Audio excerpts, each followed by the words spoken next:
आप सामने वाले इंसान से प्यार करते हैं, लेकिन सामने वाला इंसान तो नहीं समझना चाहता है ना। सामने वाला इंसान तो आप पर ध्यान ही नहीं देना चाहता है। सामने वाला इंसान आपकी फीलिंग को नहीं समझना चाहता है, लेकिन आप उसके पीछे पड़े हैं। उसमें गलती क्या है सामने वाले इंसान की? सामने वाला इंसान तो खुद पर ध्यान देता है ना। आप उस पर ध्यान दे रहे हैं तो उसकी गलती क्या है भैया?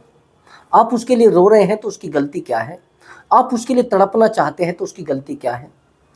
एक्चुअली दोस्तों, जब सामने वाला इंसान हमारी बातों पर ध्यान नहीं देता है, हमारे मैसेज सीन नहीं करता है, हमसे बात करना बंद कर देता है, यहाँ तक कि हमारी बातों को भी इग्नोर कर देता है, यहाँ तक कि हम उससे कितनी भी बकवास कर लें, हमारी बातों को वो बकवास ही समझता है।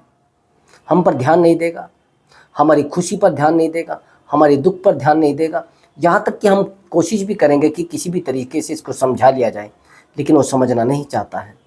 एक्चुअली दोस्तों, जहाँ पर प्यार होता है वहाँ पर कुछ समझाने की ज़रूरत नहीं होती है।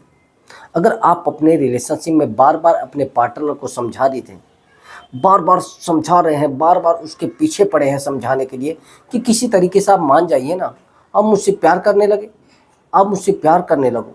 किसी भी तरीके से आप सोचते हैं कि किसी भी तरीके से मेरा पार्टनर मुझसे प्यार करने लगे और बार बार मेरे पीछे दौड़ना शुरू करे। ऐसा नहीं होता दोस्त। अगर आप ऐसा सोच रहे हैं तो बड़ा गलत सोच रहे हैं। ये आपकी फीलिंग भी गलत है, आपका समझना भी गलत है, आपकी मेहनत करना भी गलत है। अब आप समझना कैसे गलत है।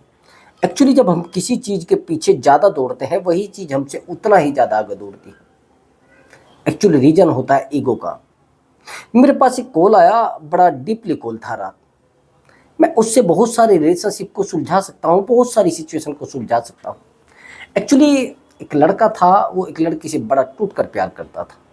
दोनों का रिलेशनशिप 5 ईयर का हो गया था, बहुत अच्छे से सही चल रहा था। लेकिन पता नहीं क्या हुआ कि उस लड़की को एक लड़के से प्यार हो जाता है। लड़के से क्या कि जिस क्लास में वो पढ़ाती थी, जिस कॉलेज में वो पढ़ाती थी, उसी क्लास में एक 10th क्लास का एक लड़का था, उससे उसको प्रेम हो जाता है। लेकिन ज़्यादा मैच्योर लड़का नहीं होता है, वो लड़की की फीलिंग को नहीं समझ पाता है। वो लड़की उस लड़के के चक्कर में अपने 5 साल के रिलेशनशिप को ठोकर मार देती है। और जब वो रिलेशनशिप को ठोकर मारती है तो वो लड़का उसके सामने बड़ा बड़ा गिड़गिड़ाता है, बड़ा रोता है, बड़ा परेशान होता है। और इतना ज़्यादा परेशान होता है कि वो लड़की कुछ नहीं समझती है। यहाँ तक कि उसको कह देती है, मुझे क्या करना है आपके साथ, मुझे रहना ही नहीं है, मेरा तो आपके साथ कोई फ्यूचर है ही नहीं।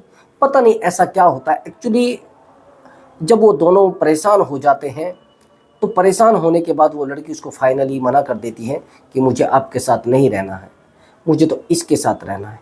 लेकिन वो लड़का ज़्यादा मैच्योर तो था नहीं, ज़्यादा समझना भी नहीं चाहता था, ना ज़्यादा फीलिंग पर ध्यान देता था, ना ज़्यादा उसकी सिचुएशन पर ध्यान देता था। आखिरी रिजल्ट ये आया कि वो लड़का उसको कुछ समय के बाद छोड़ देता है। वो पुराने वाला लड़का नहीं, वो जो नया लड़का उसके रिलेशनशिप में आया था, उस लड़की को छोड़ देता है और उसको कह देता है कि मैं तो आपके साथ रह ही नहीं सकता। एक्चुअली आपकी और मेरी एज मैच होती ही नहीं।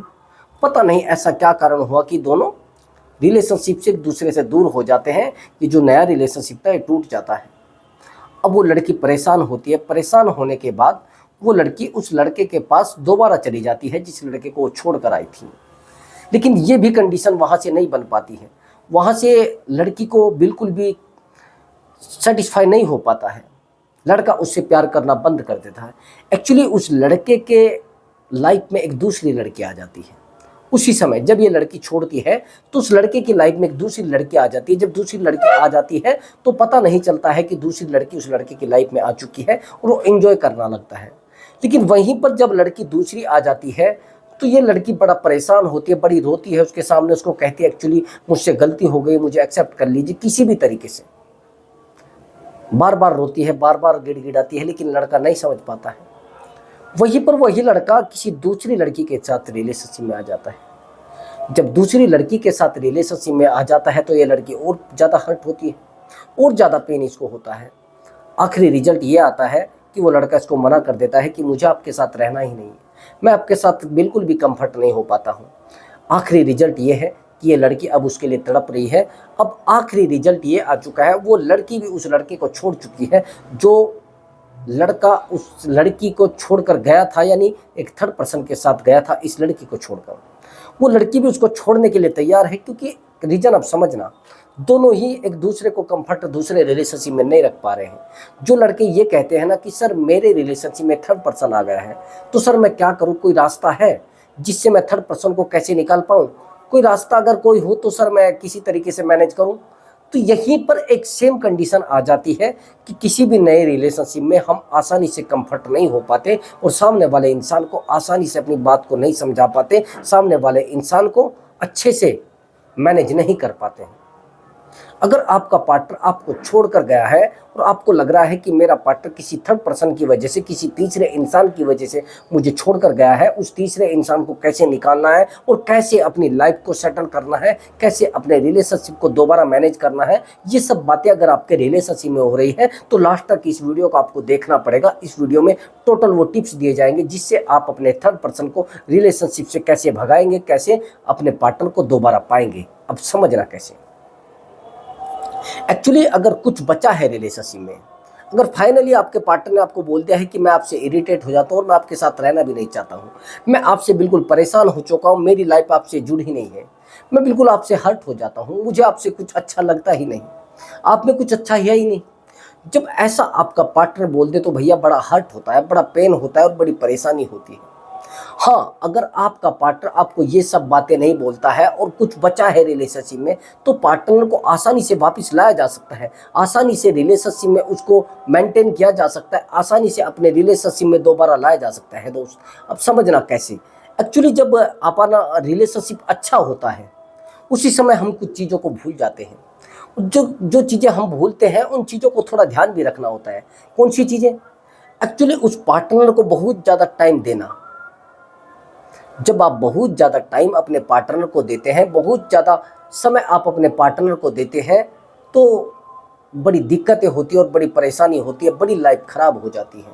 सामने वाले इंसान को समझा पाना बड़ा मुश्किल हो जाता है, सामने वाले इंसान को मैनेज करना बड़ा मुश्किल हो जाता है। उसी समय सामने वाले इंसान से अपने आप को मैनेज करने के लिए कुछ बातें ऐसी बोलनी होती है जिससे पार्टनर को हर्ट हो और वो आपके पास आए, आपके पीछे दौड़े। एक्चुअली समझना मेरी बात को, बहुत ज़्यादा सामने वाले इंसान से कनेक्टिविटी नहीं बनाकर, थोड़ा दूरी बनाकर उस इंसान से अपने आप को मैनेज करके चलना पड़ता है। एक्चुअली सबसे बड़ी बात यह है कि आप रिलेशनशिप में आए क्यों हैं, सबसे पहले ये देखना होता है। अगर आप लाइफ टाइम रिलेशनशिप में रहने के लिए आए हैं, उस पार्टनर से अपनी लाइफ को जोड़ने के लिए आए हैं, तो दोस्त बहुत ज़्यादा आपको सोचना पड़ेगा कि उस पार्टनर को कैसे मैनेज करना है। अगर आप पार्टनर से टाइम पास करने के लिए आए फिर तो वो जैसे भी हो और जैसे भी रहे।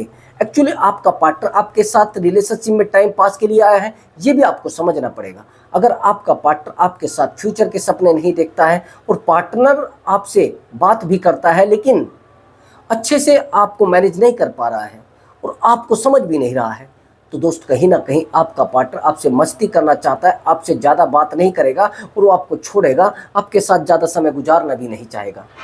अभी समझना मेरी बात को, अगर थर्ड पर्सन आया है तो कैसे आप उसको निकालेंगे। एक्चुअली यहाँ पर फोकस अपने आप पर करना होता है।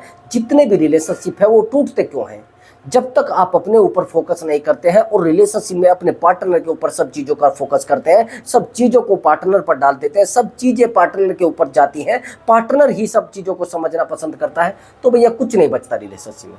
उस समय रिलेशनशिप में कुछ आधा वादा कुछ नहीं बचता है। हम पार्टनर के लिए रोते हैं, गिड़गिड़ाते हैं, परेशान रहते, टूट कर पार्टनर के लिए रोते हैं, लेकिन पार्टनर हमारी बातों को क्यों नहीं समझता है। यही कारण है, पार्टनर को पता रहता है कि इसका तो रोने का ही काम है, ये तो रोंदू है, जिसको बोलते हैं ना रोंदू, ये तो उल्लू है, इसका तो सोने का ही काम है, ये तो रातों सोएगा, ये दिन में भी कुछ नहीं करेगा, ये रात को भी कुछ नहीं करेगा, इसके पास कुछ बचा ही नहीं। जब एक इंसान की सारी की सारी बातें आप हो, सारा का सारा जीवन आप हो, तो पार्टनर समझ जाता है कि इसके लिए सब कुछ मैं हूँ। जब किसी इंसान की ज़िंदगी में आपसे भी अलग कोई इंसान हो, आपसे भी अलग आपकी उस इंसान की लाइफ में कुछ मायने रखता हो, तो फिर दोस्त आपका पार्टनर आपके लिए टाइम देगा। समझिए मेरी बात को, फिर आप उसको टाइम देते हैं ना, समझते हैं। लेकिन अगर आपकी ज़िंदगी में उस पार्टनर के लिए सब कुछ आप ही हो और वो ही आपके लिए सब कुछ है, तो भैया फिर रिलेशनशिप में उलझने होंगी। आपकी गलती होती है, आपको पता नहीं होता है। आप पार्टनर को बता देते हो कि मेरी ज़िंदगी में सब कुछ आप हो, मेरी ज़िंदगी में तो कुछ और है ही नहीं। भैया सबसे ज़्यादा इम्पोर्टेंट आपको अपने करियर को देनी है, अपने बिजनेस को देनी है, अपने आप को देना है, अपनी एजुकेशन को देना है, अपनी बॉडी को देना है, अपने आप को स्ट्रगल करने के लिए देना है, अपने आप को मेंटेन रखने के लिए देना है, सबसे लास्ट में आपको प्यार को रखना है।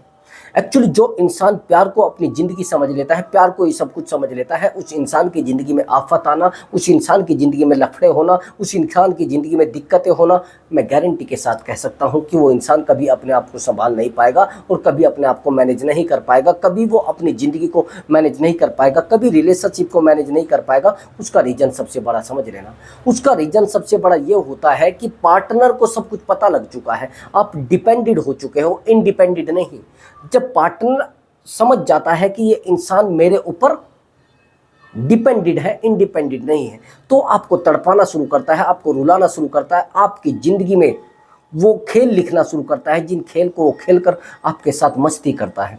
एक्चुअली दोस्त, अगर ऐसा हो चुका है कि आपका पार्टनर आपको बार बार रुला रहा है, बार बार परेशान कर रहा है, बार बार आपको गिड़गिड़ाने पर मजबूर कर रहा है, दोस्त आपको अपने आप को समझाना पड़ेगा, अपने आप को टाइम देना पड़ेगा। जब आप खुद को टाइम देंगे तो रिलेशनशिप स्ट्रॉन्ग होगा और मजबूत होने के बाद आप अपनी ज़िंदगी को अच्छे से चला पाएंगे। दोस्त, यही तो समझना होता है, यही तो रिलेशनशिप का फंडा है कि आपको स्ट्रॉन्ग कैसे होना है। सबसे पहले तो आपको मेंटली स्ट्रॉन्ग होना है, दूसरा आपको इमोशनली स्ट्रॉन्ग होना है, तीसरा आपको फिजिकली स्ट्रॉन्ग होना है, चौथा आपको फाइनेंशियली स्ट्रॉन्ग होना है। सबसे पहले मेंटली स्ट्रॉन्ग, आपको मेंटली स्ट्रॉन्ग ऐसे होना है कि आपके दिमाग पर ज़्यादा फर्क नहीं पड़ना चाहिए, आपका दिमाग हैंग नहीं होना चाहिए। मैंने देखा है बहुत सारे लोग रिलेशनशिप में पड़ने के बाद अपना दिमाग खो देते हैं, अपने दिमाग पर ज़्यादा असर डालते हैं और ज़्यादा प्रभाव पड़ने के बाद दिमाग खराब होना शुरू हो जाता है। सबसे पहले अपने दिमाग को स्ट्रॉन्ग बनाना है। जिस दिन आपने अपने दिमाग को स्ट्रॉन्ग बनाना सीख लिया और अपने दिमाग को अच्छे से मैनेज करना सीख लिया, उस दिन आपका रिलेशनशिप गारंटी के साथ और गारंटी के साथ मैनेज होना शुरू हो जाएगा। आपका पार्टनर आपके लिए रोना शुरू कर देगा, उस दिन आपका पार्टनर आपके पीछे दौड़ना शुरू कर देगा। अब समझना, फिजिकली रूप से आपको स्ट्रॉन्ग कैसे बनना है। सबसे पहले तो शारीरिक रूप से स्ट्रॉन्ग बनना है, ऐसे मजबूत बलशाली बनना है और बहुत ही ताकतवर बंदा बनना है। दूसरी बात, फिजिकली आपको सेक्सुअल रूप से भी स्ट्रॉन्ग होना पड़ेगा। फिजिकली टिप्स मैं इसीलिए बता रहा हूँ, जो इंसान फिजिकली रूप से अपने आप को कमज़ोर कर लेता है तो भैया मैं कहता हूँ गारंटीड वो अपने आप को जीरो कर चुका होता है। और जो इंसान फिजिकली रूप से बड़ा स्ट्रॉन्ग होता है और जो इंसान कमज़ोर होता है भैया वो अपने आप को तोड़ चुका होता है। जो फिजिकली रूप से बड़ा स्ट्रॉन्ग है तो फिर उसके पीछे तो दुनिया दौड़ती है भैया। दो शरीर से बहुत अच्छा होता है, लोग अट्रैक्ट मानते हैं उसको, अट्रैक्टिव होता है वो इंसान, अट्रैक्ट उसकी तरफ ऑटोमेटिक हो जाते हैं। तो स्वतः ही जब उसकी तरफ अट्रैक्ट हो जाते हैं तो भैया मैं गारंटी के साथ कहता हूँ ज़िंदगी चलती नहीं दौड़ती है दोस्त। खुशी नहीं खुशियाँ होती है ज़िंदगी में, खुश नहीं बहुत ही ज़्यादा खुश रहता है इंसान। पता नहीं लगता है कि किस तरीके से वो खुश है, किस तरीके से अपने आप को ज़िंदगी को, बस यही मैं आपको कहना चाहता हूँ। दूसरी बात, फाइनेंशियली कैसे, जब आपके पास पैसे के इशू होता है, जब इंसान पैसे से बड़ा परेशान होता है कि मेरे पास पैसा नहीं है तो क्या होगा, पैसा नहीं है मेरे पास तो मैं कहाँ जाऊँगा, किससे बात करूँगा, पैसा नहीं। पैसे से आपको स्ट्रॉन्ग बनना पड़ेगा। यदि आपके पास पैसे की बड़ी दिक्कत है, बड़ी किल्लत है, तो पैसा कमाने की कोशिश करो। आप नहीं समझ पा रहे तो भैया मत समझिए, फिर भैया आप रोते रहेंगे, परेशान रहेंगे। पैसा जिसके पास कम है वो उस इंसान हमेशा ही परेशान रहता है, हमेशा अपनी ज़िंदगी को परेशानी में डाले रखता है। दोस्त, ये बात आपको हमेशा ही समझनी पड़ेगी, पैसा बहुत ज़्यादा अहम रखता है, उसी के साथ सफलता आपकी ज़िंदगी में होनी चाहिए। जिस दिन आपकी ज़िंदगी में सफलता होगी उस दिन आपकी ज़िंदगी ऑटोमेटिक आपके लिए हवा बन जाएगी, यानी आपकी ज़िंदगी आपके लिए खुशी बन जाएगी और आपकी ज़िंदगी से अच्छी ज़िंदगी किसी की नहीं होगी। दोस्त, बस ध्यान से मेरी बात को समझना। अगर आप नहीं समझ पा रहे हैं तो बार बार गलती करेंगे, बार बार टूटेंगे, बार बार परेशान रहेंगे, ज़िंदगी मैनेज होना बड़ी मुश्किल हो जाएगी। तो दोस्तों, मैं मिलता हूँ अगली वीडियो में एक नए टॉपिक के साथ और एक नए बहुत ही अच्छी वीडियो के साथ। नमस्कार दोस्तों।